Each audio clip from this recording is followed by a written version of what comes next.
In the unforgiving badlands of Arizona Territory, 1885, where mercy was as scarce as water and second chances rarer than gold strikes, some stories began with the sound of a baby's cry cutting through the desert wind like a knife through silence. This is one of those stories, about a man running from his past, an infant who held his broken heart together, and a woman whose compassion would transform them all. Jace Sullivan had been many things in his 32 years: soldier, gunfighter, and fool. But as he rode into Desert Ridge with Samuel clutched against his chest, the baby's desperate wails echoing across the barren landscape, he was simply a man drowning in responsibility he'd never asked for. His wife's dying words haunted every mile. "Promise me you'll keep him safe." Now, 3 days without proper milk and watching the child grow weaker, Jace faced the terrifying possibility that love might not be enough. Desert Ridge squatted in the valley like a collection of broken bones bleached white by the sun. Here, among the desperate and the damned, where water cost more than whiskey and trust was a luxury few could afford, the last thing anyone expected was redemption. But sometimes salvation came wearing the most unlikely faces, and sometimes the smallest acts of kindness could change the course of a man's entire life. The baby's cries had become Jace Sullivan's heartbeat, constant, desperate, cutting through his soul with every ragged breath. 3 days of riding through Arizona's merciless desert had left both man and child hollow-eyed and trembling. Jace's buckskin gelding, Thunder, picked his way carefully down the rocky slope toward Desert Ridge, nostrils flaring at the scent of water somewhere in the maze of adobe buildings below. Desert Ridge looked like God had forgotten it halfway through creation. Buildings leaned against each other for support, their walls cracked and weathered by sandstorms and neglect. The main street was little more than hardpan earth mixed with horse droppings and broken dreams. But it was civilization, and civilization meant milk, and milk meant Samuel might live to see another sunrise. Jace dismounted in front of the general store, his legs unsteady after hours in the saddle. Samuel stirred against his chest, letting out a weak cry that barely qualified as sound. The baby's lips were dry, his tiny face flushed with fever. Jace had tried everything: sugar water, drops of whiskey, even his own saliva. But nothing could replace what Samuel truly needed. The store owner, a heavy-set man with suspicious eyes and tobacco-stained teeth, looked up from his ledger as Jace entered. "We don't serve your kind here," he said without preamble. "My kind?" Jace's voice was rough from dust and exhaustion. "Drifters, gunfighters, men who bring trouble." The man's gaze fixed on the Colt strapped to Jace's hip. That iron's seen use, and recent by the look of it. Jace ignored the accusation. "I need milk. Powdered, canned, anything. The baby's starving." "Ain't got none." The lie came easy, practiced. "Try the saloon. Maybe one of the girls can help." The Broken Wheel Saloon reeked of stale beer, unwashed bodies, and desperation. Piano music stumbled through off-key melodies while painted women with dead eyes served drinks to men who'd given up on tomorrow.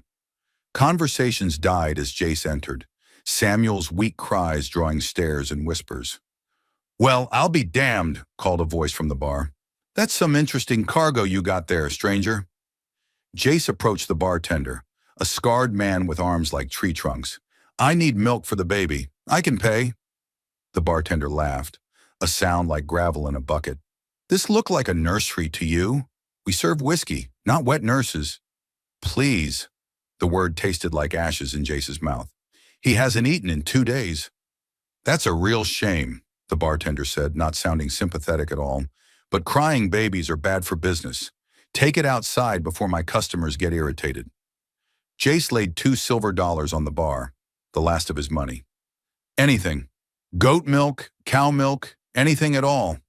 A woman at the end of the bar, her rouge unable to hide the hardness in her face, spoke up. "Might try the doc's daughter. Lives in the adobe house past the church. She's got away with difficult cases." The bartender shot her a warning look. "Mind your own business, Maggie." "Doc's dead 3 years now," she continued, ignoring him. "But his girl, Abigail, she's got healing hands. Helps folks when they got nowhere else to turn." Jace pocketed his coins and headed for the door. Behind him, conversations resumed in hushed tones. He caught fragments. Ah, looks like trouble. That baby ain't gonna make it. Seen his type before? The church was little more than four walls and a cross, paint peeling like dead skin. Beyond it sat a small adobe house with a garden that somehow stayed green despite the desert heat. Smoke curled from the chimney, and somewhere inside, Jace could hear the soft sound of humming, a lullaby his own mother had sung decades ago. He dismounted and approached the door on unsteady legs. Samuel had gone quiet, but it was the wrong kind of quiet, the kind that came before the end. Jace raised his fist to knock, then hesitated. What if she turned him away too? What if this was just another dead end in a territory full of them? The door opened before he could knock. Abigail Foster stood in the doorway like something out of a fever dream. She couldn't have been more than 25, with auburn hair pulled back in a practical bun and green eyes that seemed to see everything. Her dress was simple but clean, and her hands, small, capable hands, were already reaching for Samuel before she'd even looked at Jace. "How long since he's eaten?" she asked, her voice soft but urgent. 3 days, Jace admitted. Maybe longer. His mother died in childbirth back in Tucson. I've been trying to get him somewhere safe, but... Bring him inside, Abigail said, stepping back. Quickly. The interior of the house was a sanctuary. Dried herbs hung from the rafters, filling the air with scents of lavender and sage. Books lined the walls, medical texts, journals, things Jace hadn't seen since his brief time in a real city. A fire crackled in the hearth, casting warm light over everything. Abigail had already settled into a rocking chair near the fire, her blouse loosened with practiced efficiency. "Hand him to me," she said simply. Jace hesitated. He'd held Samuel close for so many miles that letting go felt like tearing away part of himself. But the baby was dying, and this woman, this stranger, was his only hope. The moment Abigail cradled Samuel against her breast, the change was immediate. The baby latched instinctively, desperately, his tiny fist kneading against her skin. The sound that followed, soft suckling, then a contented sigh, hit Jace like a physical blow. He turned away, his throat tight with emotions he couldn't name. "What's his name?" Abigail asked softly. "Samuel. His mother named him before." Jace's voice broke slightly. "Before she died." "And yours? Jace Sullivan." Abigail nodded, her attention focused on the child in her arms. "I lost one too," she said quietly. "Fever took him when he was 6 months old. That was 2 years ago." Jace turned back to look at her. There was no self-pity in her voice, just the kind of acceptance that came from surviving unthinkable loss. "I'm sorry. Folks don't like to talk about it," she continued. "Say it's God's will. Say I should move on. But some things change you forever." She looked down at Samuel, who had fallen asleep at her breast. "Some losses hollow you out until you're nothing but echo and emptiness. Then why help us?" Abigail smiled, and it was the first genuine warmth Jace had seen since leaving Tucson. "Because maybe filling that emptiness with love for someone else's child is better than staying hollow forever." They sat in comfortable silence as night fell over Desert Ridge. Samuel slept peacefully for the first time in days, his breathing steady and strong. Jace found himself watching Abigail more than the baby. The gentle way she rocked, the reverence in her touch, the maternal instincts that transcended blood and biology. "You can stay in the stable tonight," she said eventually. "There's clean straw and blankets. Samuel needs to eat again in a few hours." Jace nodded but made no move to leave. "Why are you doing this? You don't know me, don't know what I've done." Abigail met his eyes steadily. "I know you've ridden 3 days through desert heat to save this baby's life. I know you spent your last money trying to feed him. I know you're scared and desperate and doing the best you can." She paused. "That's enough for me." Outside, a coyote howled in the distance, answered by another, then another. Desert Ridge settled into uneasy sleep around them. But inside Abigail Foster's small house, 3 lost souls had found each other in the darkness, and for the first time in longer than any of them could remember, the future didn't look quite so bleak. As Jace finally made his way to the stable, Samuel's peaceful breathing filling the silence, He dared to hope that maybe, just maybe, they'd found sanctuary in this forgotten corner of the territory. What he didn't know was that sanctuary, like everything else worth having, would have to be fought for, and that Desert Ridge held dangers far worse than dying of thirst in the desert. Dawn came slowly to Desert Ridge, painting the adobe buildings in shades of rose and gold that almost made the town look beautiful. Jace woke to the sound of Samuel crying, not the desperate wails of starvation, but the healthy demands of a baby who expected his needs to be met. The sound was the most beautiful thing he'd heard in days. He found Abigail in her kitchen, already preparing a simple breakfast of eggs and cornbread, while Samuel nursed contentedly in a makeshift cradle near the stove. She looked up as Jace entered, noting the way he moved, careful, alert, like a man who'd learned that safety was always temporary. "Coffee's on the stove," she said, nodding toward a blackened pot. "Sleep well?" "Better than I have in weeks." Jace poured himself a cup, savoring the bitter warmth. "How's Samuel?" "Strong, determined. He ate twice during the night and didn't even wake you." Abigail smiled down at the baby. "He's going to be fine, Jace. Children are more resilient than we give them credit for." Jace felt something tight in his chest loosen slightly. For 3 days he'd lived with the constant fear that Samuel might die in his arms, that he'd failed to keep the promise he'd made to Clara on her deathbed. Now, watching the baby sleep peacefully after a full belly, he dared to believe they might both survive this. After breakfast, Abigail showed him around her small homestead. Behind the house was a well that never ran dry, a vegetable garden that thrived despite the harsh climate, and a small stable where Thunder could rest and recover from their desert crossing. Everything spoke of careful planning and hard work, of a woman who'd built a life from nothing but determination and skill. "My father was the territorial doctor," she explained as they walked through the garden. "He taught me everything he knew before the consumption took him. Now I help people when I can. Birthing babies, setting bones, treating fevers. Desert Ridge doesn't have much, but it has enough people who need healing." "And they pay you for it?" Abigail shrugged. "Sometimes with money, more often with goods or services. Mrs. Patterson brings eggs. Tom Bradley fixed my roof last winter. It's not much, but it's enough." As they talked, Jace found himself relaxing in a way he hadn't in months.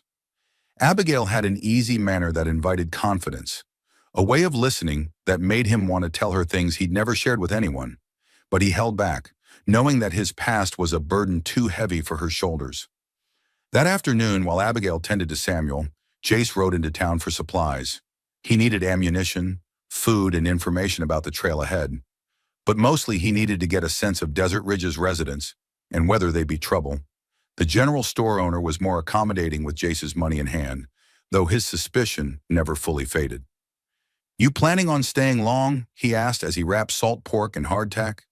"Just passing through," Jace replied. "Soon as the baby's strong enough for travel." "Might want to move that along," the man said quietly. Words spreading about a stranger with a baby. Some folks are curious about why a man would be traveling alone with an infant. Jace paid for his supplies without comment, but the warning stuck with him. In the saloon, conversation stopped when he entered, resuming in whispers when he passed. Eyes followed his movements, noting the way he wore his gun, the scars on his hands, the wariness that never left his posture. The bartender from the night before nodded as he approached. "Heard you found what you were looking for." "The baby's doing better, thanks." "That's good, real good." The bartender leaned closer, lowering his voice. "But you might want to know, there's been a writer asking questions. Came through yesterday, showed a wanted poster with your face on it." Jace's blood turned to ice. "What kind of questions?" "The kind that come with a $500 bounty attached. Said you killed a family outside Phoenix, burned their house with them inside." "That's a lie." The words came out harsher than Jace intended. "Maybe so, maybe not. But the law's the law, and $500 is more money than most folks in this town see in a year." The bartender straightened up. "Ryder said he'd be back with the federal marshal. Might want to consider moving on before that happens." Jace left the saloon with his mind racing. He'd known this day would come, had been running from it for months. The Phoenix incident had been a setup, a trap laid by Cain Blackwood to destroy what was left of Jace's reputation. But proving that would require time he didn't have and resources he didn't possess. He rode back to Abigail's house with his thoughts spinning like a dust devil. Samuel was healthy enough for travel now, and staying would only put Abigail in danger. But the thought of leaving, of taking Samuel back into the uncertain hell of the trail, made his stomach clench with dread. Abigail was waiting for him on the porch, Samuel sleeping in her arms. One look at Jace's face told her everything she needed to know.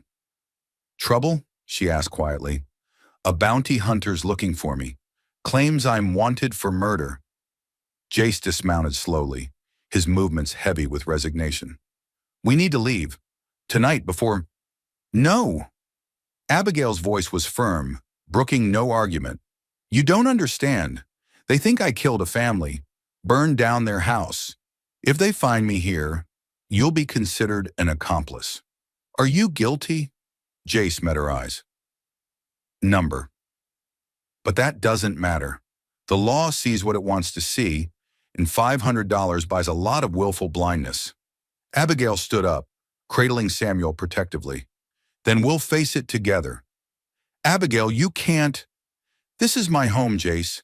My father built this house with his own hands, and I won't be driven from it by lies and bounty money." She stepped closer, her green eyes fierce with determination. "Besides, Samuel needs stability. He needs a place where he can grow strong and safe. Running will only make you look guilty." That night, as they sat by the fire discussing their options, Abigail told Jace about her own past. Her father had been a Union Army surgeon who'd come west after the war, seeking peace and purpose in healing rather than killing.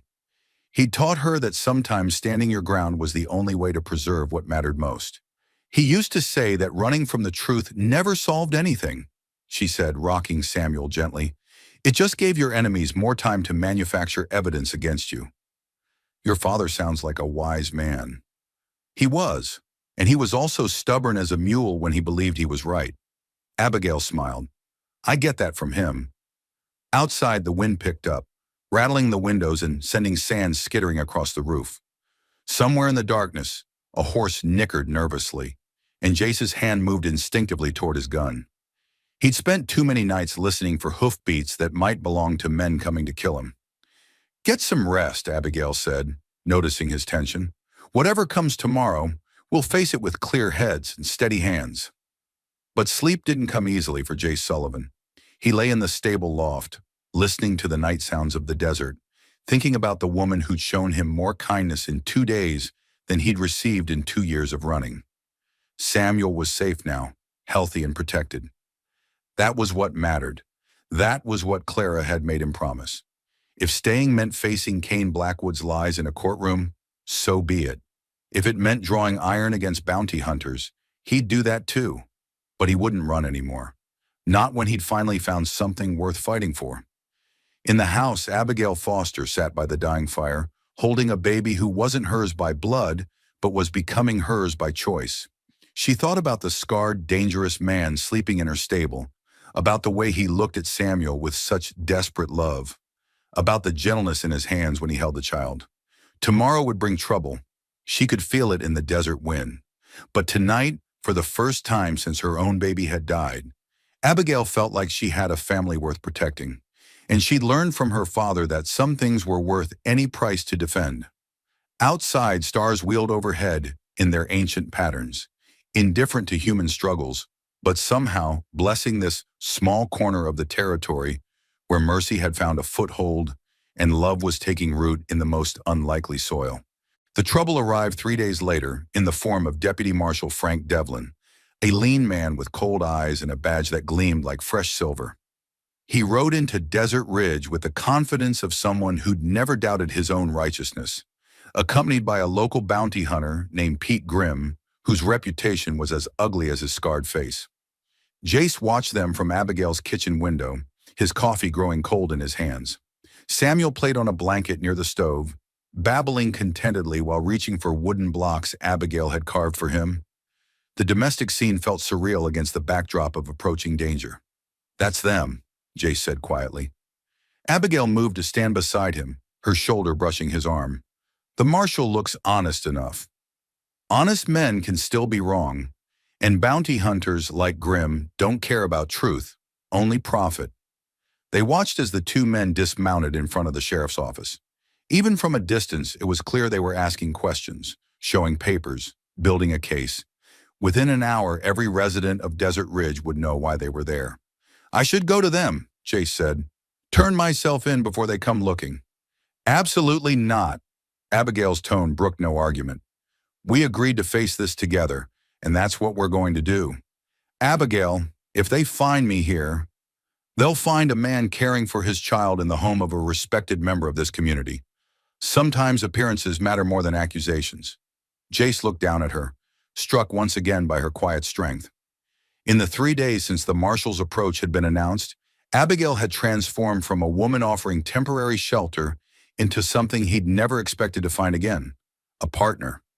She'd stood with him through Samuel's feverish night, helped him practice his testimony, even cleaned and oiled his weapons while discussing legal strategy. "You don't have to do this," he said. "Samuel and I could disappear tonight, head for Mexico, and spend the rest of your lives looking over your shoulders. That's no way to raise a child." Abigail picked up Samuel, who gurgled happily at the attention. "Besides, I've grown rather fond of you both. I'm not ready to say goodbye." The admission hung between them like morning mist, delicate and precious. Over the past week, something had grown between Jace and Abigail that went beyond gratitude or convenience. It was in the way she handed him coffee in the morning, how he unconsciously moved to stand between her and potential danger. The comfortable silences they shared while watching Samuel sleep. A knock at the door interrupted their moment. Jace's hand moved to his gun, but Abigail touched his wrist gently. "Let me," she said. Deputy Marshal Devlin stood on the porch with his hat in his hands, looking more like a man paying a social call than a lawman making an arrest.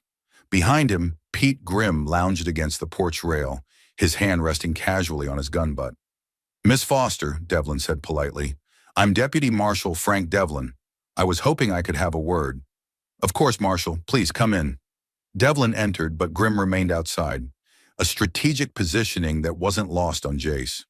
The Marshal's eyes swept the room, taking in the domestic details. Baby clothes hanging by the fire, toys scattered on the floor, the unmistakable signs of a family home. "I understand you've been providing assistance to a man named Jace Sullivan," Devlin said carefully. "Mr. Sullivan and his son have been staying here, yes. The baby was quite ill when they arrived." "His son?" Devlin's eyebrows rose slightly. "Little Samuel." Abigail adjusted the baby in her arms with natural maternal grace. "He's recovered wonderfully, haven't you, sweetheart?" Jace stepped forward, hands visible and non-threatening. "Marshal, I'm Jace Sullivan. I believe you're looking for me." Devlin studied him carefully. The man standing before him bore little resemblance to the wild-eyed desperado described in the wanted posters. Jace was clean-shaven, his clothes neat, his manner respectful. Most telling of all was the way he looked at the baby, with the fierce protective love of a devoted father. "Mr. Sullivan, I have a warrant for your arrest in connection with the deaths of the Morrison family outside Phoenix. You're accused of arson and multiple counts of murder." "I didn't do it," Jace said simply.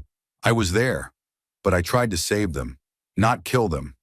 That's for a court to decide. I'm afraid I'll have to ask you to come with me." "No." Abigail's voice was steady but firm. "Samuel needs his father. Surely you can see that Mr. Sullivan poses no flight risk. He's been here for a week, could have run at any time." Devlin hesitated. The scene before him didn't match his expectations. He'd been told to expect a dangerous criminal, possibly holding hostages.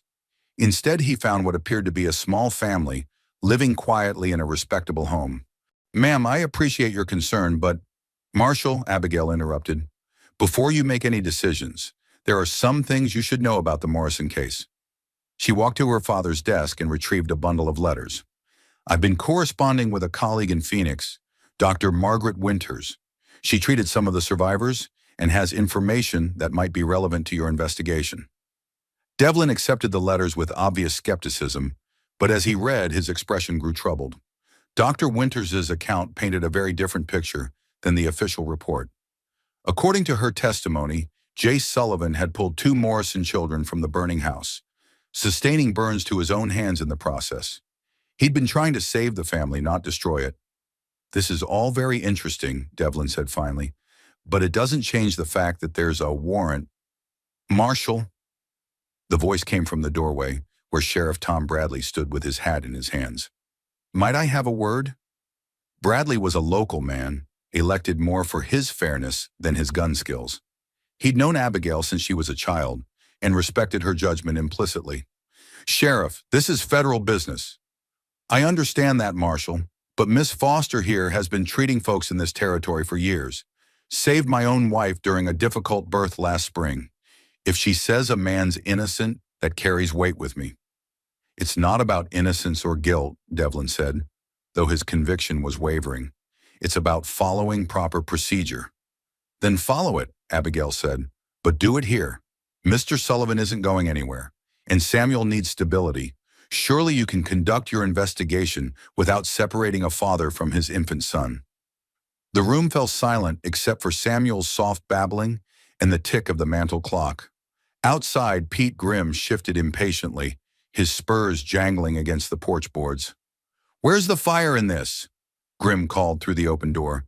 "We got our man. Let's take him in and collect our money." Devlin shot him a sharp look.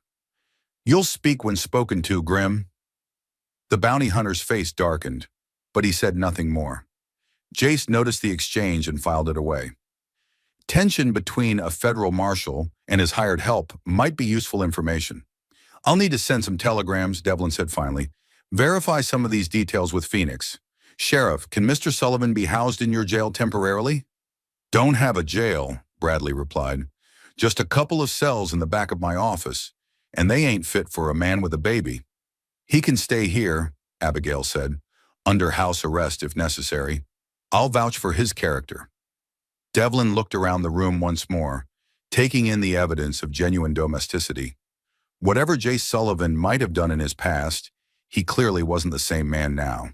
The change in him was palpable, the way he held himself, the gentleness in his voice when he spoke to the baby, the obvious care he took not to alarm anyone. "Very well," the marshal said. "Mr. Sullivan, you're confined to this property pending further investigation. Any attempt to leave will result in immediate arrest. Is that understood?" "Yes, sir." "And Miss Foster, you're vouching for this man's character. I hope you understand the responsibility that entails." Abigail lifted her chin proudly. "I do, Marshal, completely." After Devlin left, Jace sank into a chair by the fire, overwhelmed by the weight of what had just happened. Abigail had risked her reputation, possibly her freedom, to stand with him. She'd faced down a federal marshal with nothing but conviction and courage. "Why?" he asked quietly. "Why would you do that for me?" Abigail sat beside him, still holding Samuel.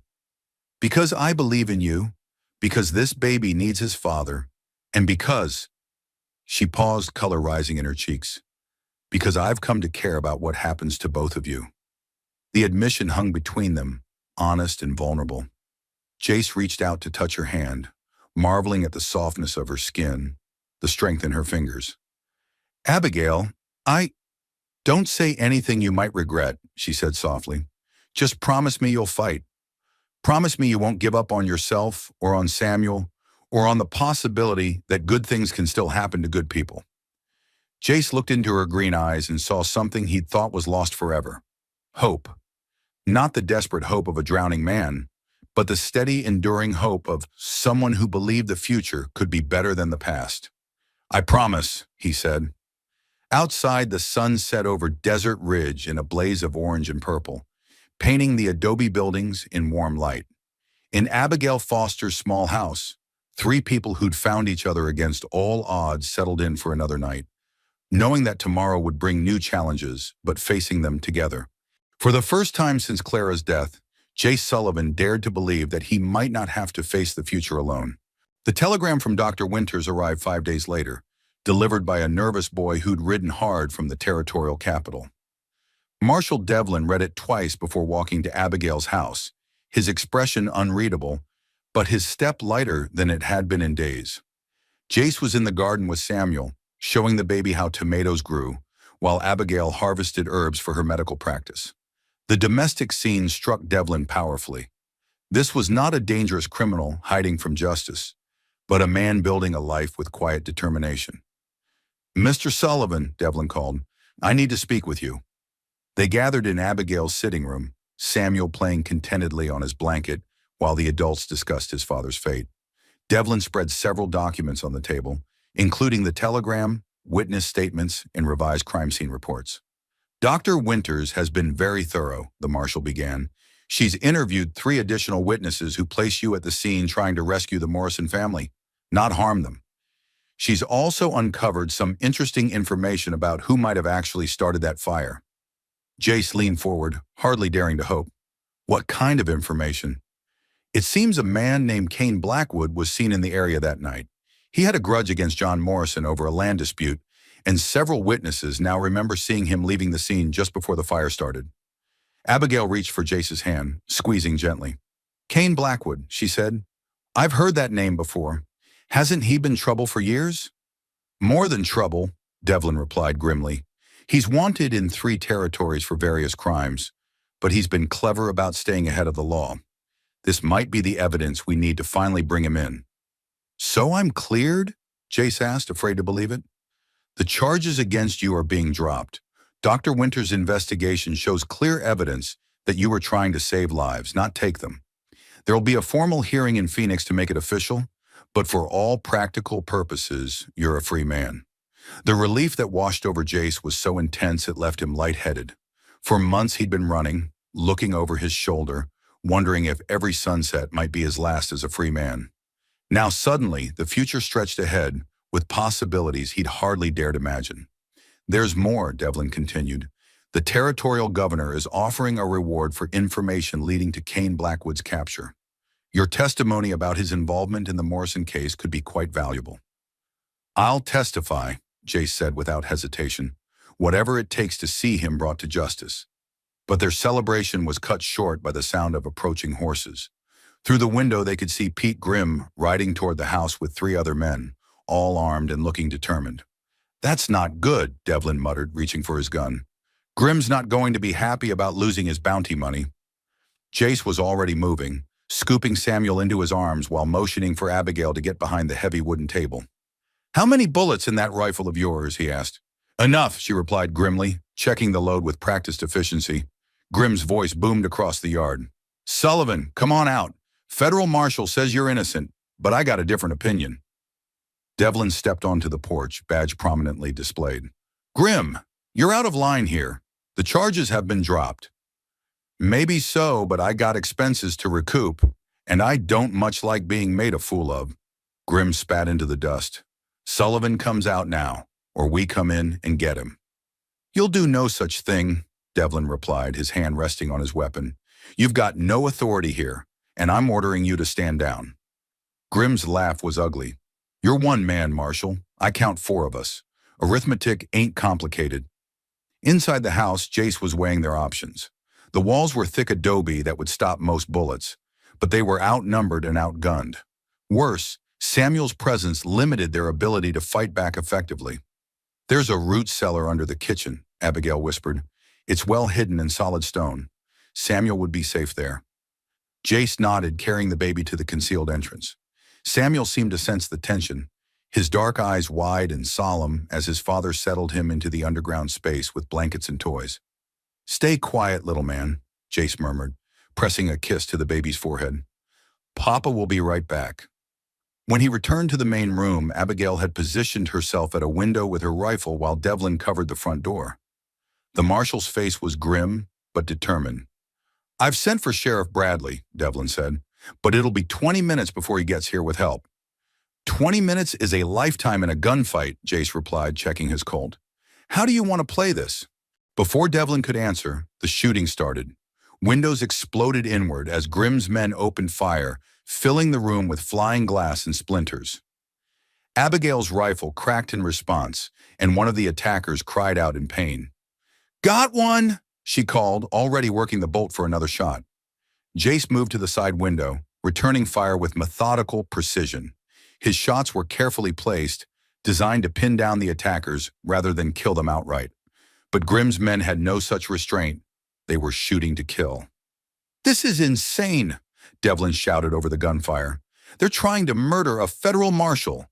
"Grimm's past caring about consequences," Jace replied, ducking as another volley shattered the window frame above his head. "He's gone loco with greed and wounded pride." The siege continued for what felt like hours, but was probably only minutes. Grimm's men had taken cover behind the water trough and garden fence, making it difficult to get clean shots. Meanwhile, their ammunition was slowly dwindling. Then Abigail gasped, pointing toward the back of the house. "Fire! They're trying to burn us out!" Smoke was beginning to seep through the floorboards, and the smell of burning wood filled the air. Grimm had decided to end the standoff by forcing them into the open. "We have to get Samuel," Jace said, starting toward the cellar. "No!" Abigail grabbed his arm. "He's safer down there. The cellar has its own air supply and stone walls. The fire can't reach him." Jace's face was anguished. Every instinct screamed at him to protect Samuel, but Abigail was right. The cellar was the safest place for the baby. "Then we make our stand here," he said grimly, "and we make sure Samuel has a father to come back to."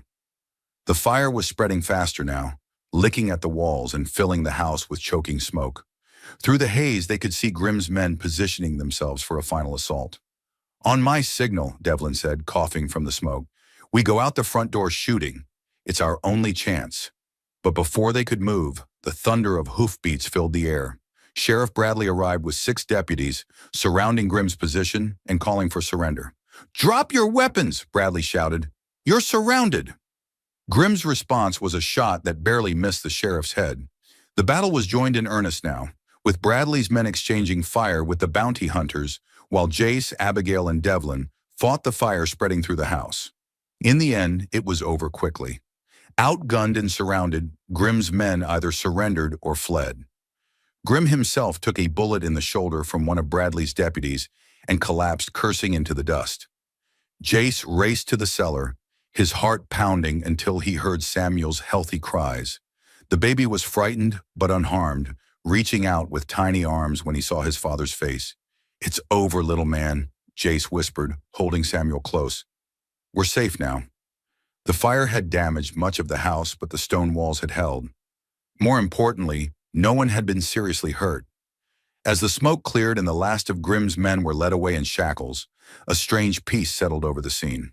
"Well," Devlin said, surveying the damage, "I'd say that settles any question about your character, Mr. Sullivan. A guilty man wouldn't have stayed to fight for his family."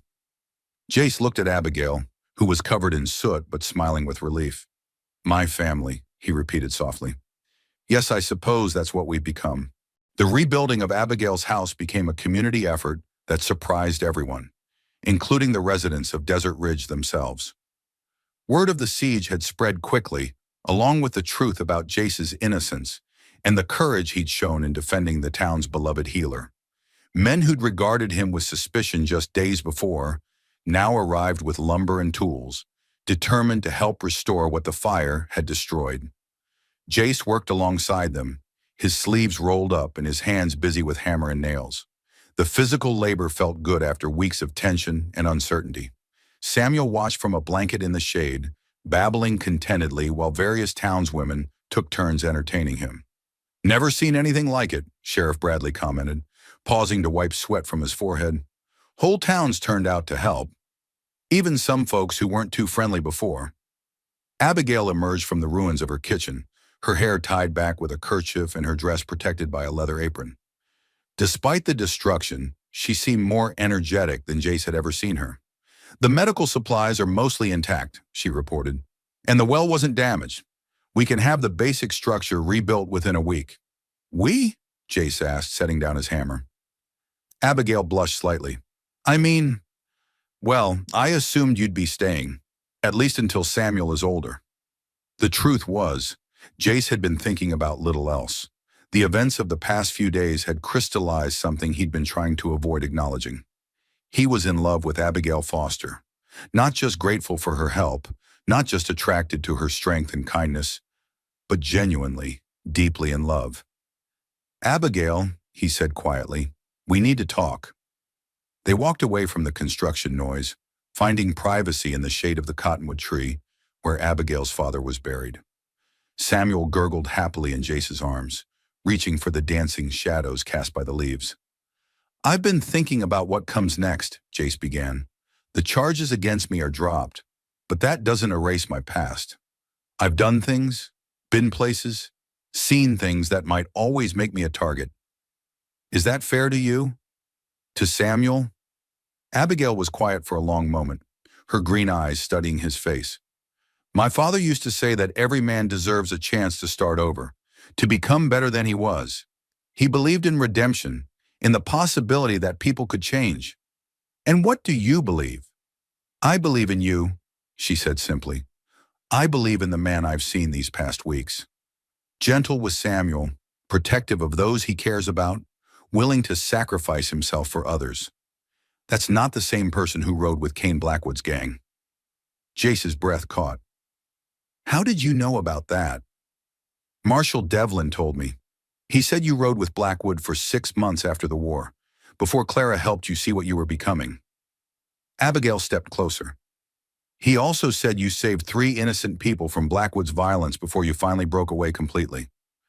I was lost, Jace admitted. After the war, after seeing what men could do to each other, I didn't know how to be anything but angry. Clara saw something in me I couldn't see myself. And now, Jace looked down at Samuel, then back at Abigail. Now I see what she saw. I see a man who could be a good father, a good husband, a good member of a community, but only if... If what? If you'll have me, both of us, as a family. Abigail's smile was radiant. Jace Sullivan, are you proposing to me? I suppose I am, though I should probably do it properly. He shifted Samuel to one arm and dropped to one knee. Abigail Foster, will you marry me? Will you be Samuel's mother and my wife? Will you help me become the man I want to be? Yes, she said, tears streaming down her face. Yes to all of it. The construction crew noticed the commotion and began cheering, their hammers and saws forgotten in favor of celebration. Someone produced a bottle of whiskey, and impromptu toasts were raised to the couple's happiness. As the sun set over Desert Ridge, painting the sky in brilliant shades of orange and purple, Jace and Abigail stood together watching their new home take shape. Samuel slept peacefully in Abigail's arms, and for the first time since Clara's death, Jace felt truly at peace. There's something else, Abigail said softly. Something I haven't told you. Jace tensed slightly. What is it? I'm with child. It's early yet, but I'm certain. She looked up at him, suddenly uncertain. I know it complicates things. Jace silenced her with a kiss, gentle but passionate. When they broke apart, his eyes were bright with unshed tears. It doesn't complicate anything, he said. It makes everything perfect. 3 months later, they were married in the newly rebuilt house, surrounded by friends and neighbors who'd come to regard them as family. Samuel, now walking and chattering constantly, served as an enthusiastic, if unofficial, ring-bearer. Abigail wore her mother's dress, altered to accommodate her growing belly, and Jace wore a new suit ordered specially from Phoenix. Marshal Devlin performed the ceremony, having stayed in Desert Ridge to oversee the manhunt for Kane Blackwood. The outlaw was still at large, but his gang had been scattered and his influence broken. More importantly, the reward money for his capture had allowed Jace and Abigail to expand their homestead and establish a proper medical practice. As they exchanged vows beneath the cottonwood tree, the same tree where Abigail's father was buried, Jace felt the presence of those who'd helped shape their path. Clara, who'd shown him the possibility of redemption. Dr. Foster, who'd raised a daughter strong enough to heal broken souls. Even the unknown circumstances that had brought them together seemed touched by Providence. I promise, Jace said, his voice carrying clearly in the desert air, to love you, protect you, and honor you for all the days of my life. I promise to be the father Samuel deserves and the husband you've chosen. I promise to help you heal others and to build a life worthy of the second chance you've given me. I promise, Abigail replied, her voice strong despite her tears, to stand beside you through whatever comes, to love Samuel as my own, and to never let you forget that you're worthy of love and happiness. I promise to be your partner in all things, in healing and in building a future our children can be proud of. When they kissed, sealing their union, the cheer that went up from the assembled crowd could be heard for miles across the desert. It was a sound of pure joy, of community celebration, of hope triumphant over despair. That night, as they lay in their rebuilt home, with Samuel sleeping peacefully in his crib nearby, Jace marveled at the journey that had brought them here. He'd ridden into Desert Ridge, a desperate fugitive carrying a dying baby, convinced that his life was over. Now he was a husband and father, a respected member of the community, a man with a future bright with possibility. "What are you thinking about?" Abigail asked, her head resting on his shoulder. "How far we've come. How different everything is from what I expected." "Any regrets?" Jace tightened his arms around her, feeling the gentle swell of her belly where their child grew. "None. Not a single one." Outside, the desert wind sang through the cottonwood leaves, carrying the scent of sage and the promise of rain. In the rebuilt house, three people who'd found each other against all odds settled into sleep, knowing that tomorrow would bring new challenges, but facing them together. The man who'd been running from his past had finally found his future. The woman who'd lost everything had discovered that love could grow from the ashes of grief. And the baby who'd nearly died in the desert would grow up knowing that family wasn't just about blood, but about the daily choice to love, protect, and cherish each other through whatever storms might come. 6 months after the wedding, Desert Ridge had transformed into something resembling a real town. The arrival of the railroad survey team had brought new businesses, new residents, and new hope to the community. But for Jace and Abigail Sullivan, the changes were more personal and profound. Their daughter, Clara Rose, had been born 3 weeks earlier, a healthy, vocal baby who'd inherited her mother's green eyes and her father's determined chin. Samuel, now 2 years old and walking confidently, had appointed himself her protector, hovering near her cradle and chattering to her in a mixture of English and the baby talk that seemed to cross all language barriers. Jace stood in the doorway of the nursery, watching his wife nurse their daughter while Samuel played quietly nearby. The scene filled him with a contentment so deep it sometimes left him breathless. This was what Clara had wanted for him when she'd made him promise to keep Samuel safe. Not just survival, but happiness, family, a life worth living. "She's going to be as stubborn as her mother," Abigail said softly, looking up from Clara Rose's nursing. "God help us all," Jace replied with a grin. "One strong-willed woman in this house is challenge enough." Abigail laughed, the sound filling the room with warmth. "You wouldn't have it any other way, and you know it." The truth was, Jace had never imagined he could be this happy. His medical practice, he'd finally accepted the town's insistence on calling him Dr. Sullivan despite his lack of formal training, kept him busy treating everything from broken bones to difficult births. Abigail had taught him much of what she knew, and he'd discovered a natural talent for healing that complemented her more formal medical education. But it was the simple domestic moments that meant the most. Samuel's delighted laughter when Jace tossed him in the air, Abigail's sleepy smile in the morning light, Clara Rose's tiny fingers wrapped around his thumb. He'd built a life from love and determination, and every day felt like a gift he'd never expected to receive.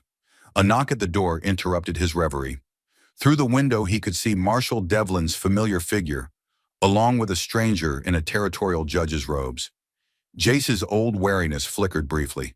Visitors in official capacity still made him nervous. But Devlin's relaxed posture suggested good news rather than trouble. "Marshal," Jace said, opening the door. "Judge, what brings you to Desert Ridge?" "Good news, I hope," Devlin replied. "This is Judge Harrison from the Territorial Court. He has some papers you might be interested in." Judge Harrison was a distinguished man with silver hair and kind eyes.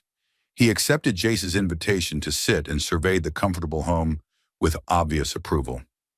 "Mr. Sullivan," he began, "I have an official pardon here, signed by the Territorial Governor. It clears your name completely of any wrongdoing in the Morrison case and formally recognizes your role in bringing Kane Blackwood to justice." Jace's breath caught. "Blackwood's been captured?" 3 weeks ago in New Mexico territory," Devlin said with satisfaction. "Your testimony was crucial in building the case against him. He's been sentenced to hang for multiple murders." Abigail appeared in the doorway, Clara rose in her arms and Samuel clinging to her skirts. "What's happening?" "It's over," Jace said, his voice thick with emotion. "Really over. No more looking over our shoulders. No more wondering if the past will catch up to us." Judge Harrison stood, extending the official documents. "There's more. The territorial legislature has authorized the establishment of a medical college in Phoenix. Given your reputation and the unique circumstances of your training, they've offered you a position as an instructor." Jace stared at the papers, hardly believing what he was reading. "They want me to teach medicine? Frontier medicine, specifically, how to treat gunshot wounds, handle difficult births without proper facilities, manage medical emergencies with limited resources. The kind of practical knowledge that can't be learned from textbooks." Abigail moved to stand beside her husband, reading over his shoulder. "It's a wonderful opportunity," she said quietly. "It would mean leaving Desert Ridge," Jace said, "leaving the life we've built here. Or," Judge Harrison interjected, "it would mean spending part of each year in Phoenix while maintaining your practice here. The position only requires 4 months of teaching annually. You could have both lives, the quiet family life you've built and the opportunity to train the next generation of frontier doctors." That evening, after the visitors had gone and the children were asleep, Jace and Abigail sat on their porch watching the sunset paint the desert in shades of gold and crimson. The question of Phoenix hung between them, unspoken but significant. "What do you think?" Jace asked finally. "I think," Abigail said slowly, "that we've been given a gift, the chance to help other people while still maintaining our family life. Samuel and Clara Rose would benefit from spending time in a real city, and the medical college would benefit from your practical experience. And you, would you be happy dividing our time between two places?" Abigail leaned against his shoulder, her hand resting on his chest where she could feel the steady beat of his heart. "I'd be happy anywhere, as long as we're together. Besides," she smiled, "Phoenix could use a good midwife, and I've always wanted to see what a real library looks like." 3 years later, the Sullivan family was well established in their dual life. Winters in Phoenix allowed Jace to teach at the medical college, while Abigail pursued her own medical education. Summers in Desert Ridge let them maintain their frontier practice and raise their children in the small-town atmosphere they'd come to love. Samuel, now 5, was a confident, curious boy who could speak passable Spanish and ride a horse almost as well as his father.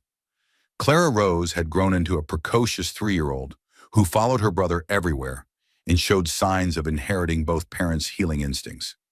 Their third child, baby Thomas, had arrived the previous spring with his father's dark hair and an easygoing temperament that suggested he'd inherited the best qualities of both parents. The house in Desert Ridge had been expanded twice to accommodate their growing family and Abigail's medical practice. The original adobe structure now anchored a compound that included a proper medical clinic, a stable, and living quarters that could house the orphaned children they'd begun taking in. Youngsters whose circumstances reminded them of their own desperate beginnings. On a warm summer evening, as the family gathered for dinner on their expanded porch, Jace looked around at the life they'd built and marveled at the journey that had brought them here. Samuel was helping Clara Rose with her letters, while baby Thomas slept peacefully in Abigail's arms. The desert stretched endlessly beyond their garden, vast and beautiful under a sky painted with the colors of approaching sunset. "Papa," Samuel said, looking up from his sister's lesson, "tell us the story again, about how you and baby me came to find Mama." It had become a family tradition, this telling of their origin story.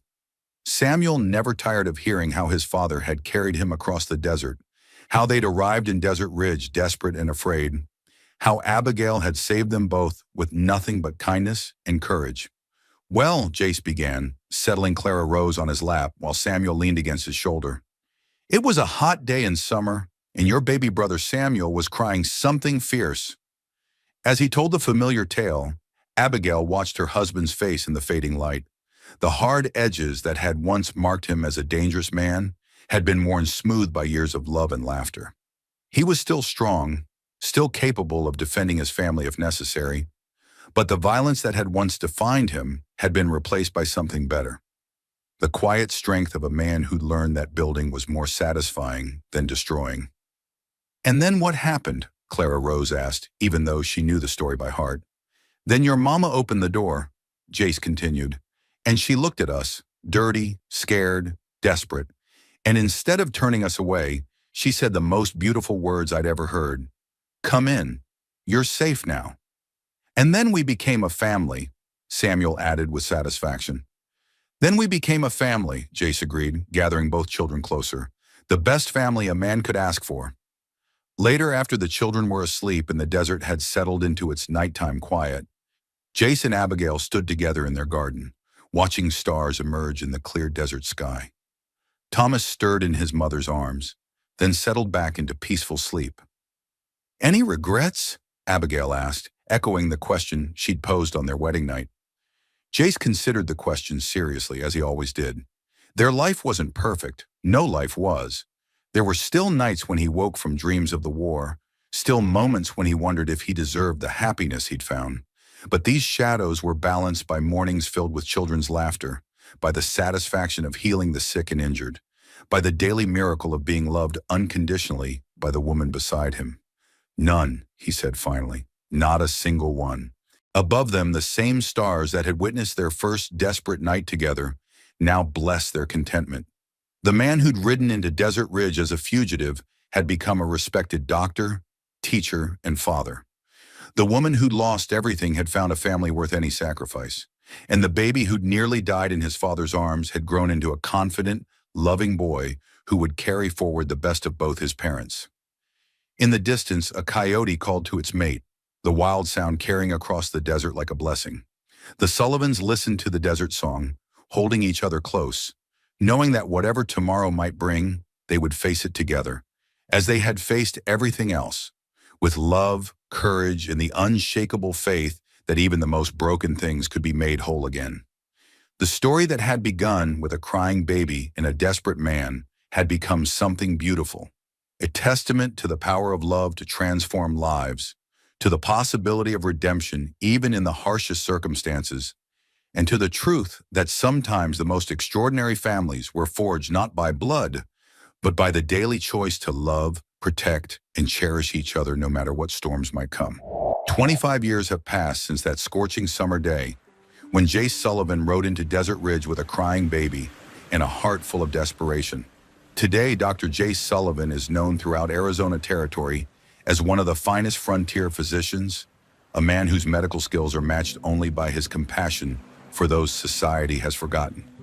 The Sullivan Medical College in Phoenix, founded with the help of his wife, Dr. Abigail Sullivan, has trained over 300 doctors who carry their practical, humane approach to medicine across the American West.